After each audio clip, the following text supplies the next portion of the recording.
السلام علیکم دوستوں، صوفی کون ہے اور صوفی ذکر کیا ہے؟ جو صبح کو صوفی بنتا ہے دوپہر تک عقل سے خالی کیوں ہو جاتا ہے؟ شیخ ابو زیاد ضمیر کا بیان ضرور سنیں، جزاک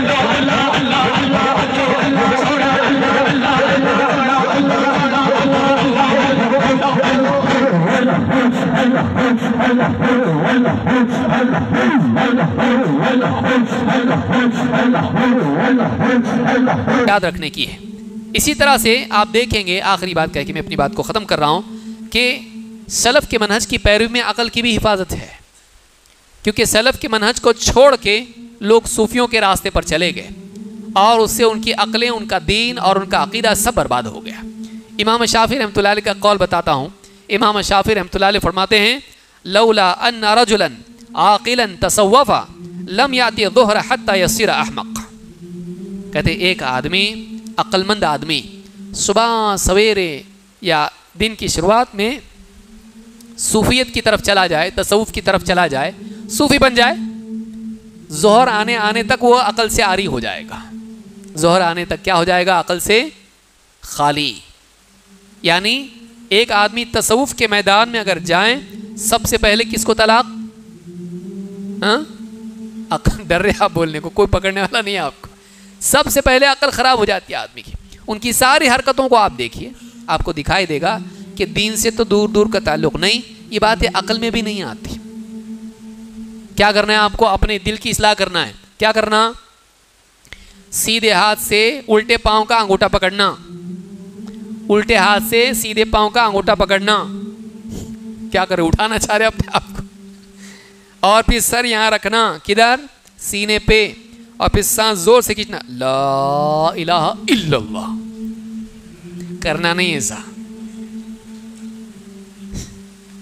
کیمیکل کھا کھا کے ہڈیاں ہماری خراب ہیں، سروائیکل سپونڈیلوسس ہو جائے گا۔ لا الہ الا اللہ، الا اللہ، پھر الا اللہ، پھر دیکھنا اوپر سے نور برس رہا۔ ہاں ایسا سمجھنا، تصور کرنا جیسے اوپر سے آسمان سے نور آ۔ بتائے میں یہ، میں دل سے نہیں بتا رہا ہوں، ہے ایسا۔ اس کو اشغال بولتے ہیں صوفیوں میں، شغل ہے یہ ان لوگوں کا۔ تو اس طرح سے اشغال کرتے ہیں۔ کیا ایسا کیوں کر رہے؟ پوچھے ان کو تو کیا بولتے ہیں، لکھے ہوئے وہاں پہ، بولے اس سے دل پر ضرب پڑتی ہے۔ تو جیسے کیل ٹھوکتے ہیں نا ہتھوڑے سے، دل میں کلمہ لا الہ الا اللہ، توحید ایک دم دل میں، کیا ہے یہ؟ عقل میں بیٹھتا ہے ایسا؟ نہ قرآن و سنت میں ہے، نہ عقل کے اعتبار سے۔ صوفیت میں آپ دیکھیے جتنی بھی چیزیں آپ کو ایسی دکھائی دیں گے، یہ ساری چیزیں، یعنی امام شافعی کہتے ہیں کہ اگر آدمی تصوف میں صبح چلا جائے، دوپہر ہونے تک کی عقل اس کی چلی جائے گی۔ تو سلف کا منہج چھوڑنے میں، سلف کے منہج میں عقل کی حفاظت ہے۔ کیوں؟ اس لیے کہ سلفی منہج ہم کو بتاتا ہے دین کے تینوں شعبے، عقیدہ، عبادات یا جس کو آپ فقہ کہیں، یا اسی طرح سے سلوک کہیں، اخلاقیات، یا جس کو اللہ سے تعلق کہیں، یہ تینوں جو معاملات ہیں جو حدیث جبریل میں آیا ہے ایمان، اسلام اور احسان۔ ایمان عقائد، اسلام عبادات اور جتنے احکام اعمال ہیں، فقہ جس کو آپ کہیں گے، اور تیسرا سلوک، احسان، اللہ سے خصوصی تعلق۔ یہ تینوں چیزوں میں ہمارے لیے امام کون ہیں؟ محمد رسول اللہ صلی اللہ علیہ وسلم۔ تینوں کو الگ کرنے کی ضرورت نہیں۔ عقیدے میں ماتوریدی، فقہ میں حنفی، اور سلوک میں تیسرا ہی، چار ہیں نا، نقشبندی، سہروردی اور اس طرح کے جتنے بھی ہیں، چشتی، قادری۔ ہمارے لیے اس کی ضرورت نہیں۔ ہمارا ماننا یہ کہ تینوں کے لیے ہمارے لیے کون اسوہ ہیں؟ محمد رسول اللہ صلی اللہ علیہ وسلم۔ یہی سلف کا طریقہ رہا ہے کہ دین کے تینوں معاملات میں، عقائد ہوں، عبادات ہوں یا اخلاقیات ہوں، تینوں میں وہ کس کو اسوہ بناتے تھے؟ نبی صلی اللہ علیہ وسلم کو۔ الگ الگ بانٹا نہیں انہوں نے، اس کے لیے اس کے پاس جاؤ، اس کے لیے اس کے پاس جاؤ، اس کے لیے اس کے پیچھے چلو، نہیں، سارے معاملات میں رسول صلی اللہ علیہ وسلم اسوہ ہے۔ لیکن تصوف میں کیسا ہے؟ یہ ساری چیزیں کرنی پڑتی ہیں۔ آخری بات یہ کہ امت کی بھلائی سلف کی اصلاح، سلف کے منہج کی پیروی میں ہے۔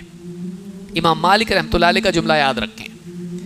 صوفیوں نے کیا کہا؟ فلاں صاحب نے لکھا ہے، تھانوی صاحب نے اپنی کتاب میں، کہ کوئی آدمی کہے کہ یعنی یہ جو ساری پیری مریدی اور اتنے سارے اشغال اور اتنے سارے معاملات آج یہ تو نبی صلی اللہ علیہ وسلم کے زمانے میں موجود نہیں تھے، اب یہ کیوں؟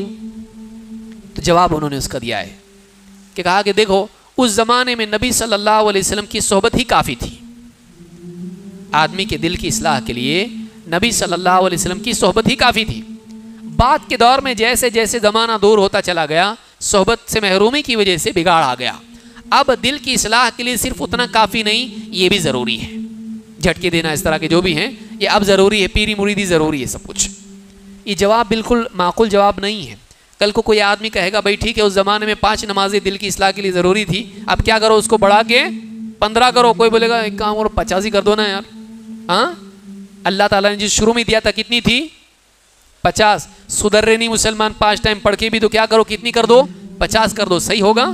نہیں۔ اپنی طرف سے ہم حل نیا لا سکتے؟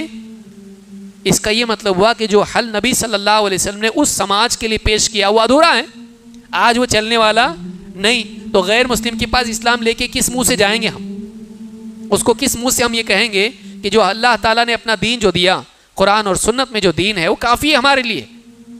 ہم کس منہ سے کہیں گے؟ وہ بھی تو کہے گا کہ ہمارے ہاں بھی دوسرا ہے سماج کا بنا ہوا، اس کو بھی لینا پڑے گا۔ لیں گے آپ؟ تو انہوں نے کہا، جبکہ امام مالک رحمۃ اللہ علیہ کا جملہ کیا ہے؟ کہتے ہیں کہ لن يصلح آخر هذه الامة الا ما اصلح اولها، اس امت کے بعد کے طبقے کی اصلاح بھی اسی سے ہوگی جس سے اس امت کے پہلے طبقے کی اصلاح ہوئی تھی۔ جو دوا وہاں کام آئی آگے بھی وہی دوا، نئی دوا بنانے کی ضرورت نہیں۔ اس لیے حکیم صاحب، حکیم الامت، آپ کا نسخہ کامیاب نہیں۔ ہم کو کون سی دوا چاہیے؟ نبوی نسخہ چاہیے ہم کو، حکیم والا نسخہ نہیں چاہیے۔ سلف کے منہج میں اس کی ضمانت ہے کہ انہوں نے جو دوا، آپ دیکھیں سلف نے وہی نسخہ اپنایا۔ امام مالک کیا کہہ رہے ہیں؟ وہ یہ نہیں بول رہے کہ ہر دور کے حساب سے نیا نسخہ لگے گا، وہ یہ نہیں بول رہے ہیں۔ سلف کا منہج یہ ہے کہ وہی نسخہ چلے گا جو پہلے چلا ہے، جس سے نبی صلی اللہ علیہ وسلم نے جس دوا سے لوگوں کے دلوں کا علاج کیا، اسی دوا سے، قرآن و سنت سے، اور اسی تعلیم و تربیت سے، اسی تزکیہ نفس سے بعد کے طبقے کا بھی علاج ہوگا۔ نئی دوا کی ضرورت نہیں ہے۔ یہ اگر ہم مانتے ہیں ہماری حفاظت اسی میں ہے۔ اللہ رب العالمین سے دعا ہے کہ ہم کو سلف کے منہج کی پیروی کرنے کی توفیق عطا فرمائے۔ السلام علیکم۔ ویڈیو پسند آنے پر اپنے دوستوں کے ساتھ واٹس ایپ اور سوشل میڈیا پہ ضرور شیئر کریں۔ شرک، بدعت اور گمراہی سے باخبر رہنے کے لیے اہل حدیث علماء چینل کو ضرور سبسکرائب کریں۔ جزاک اللہ۔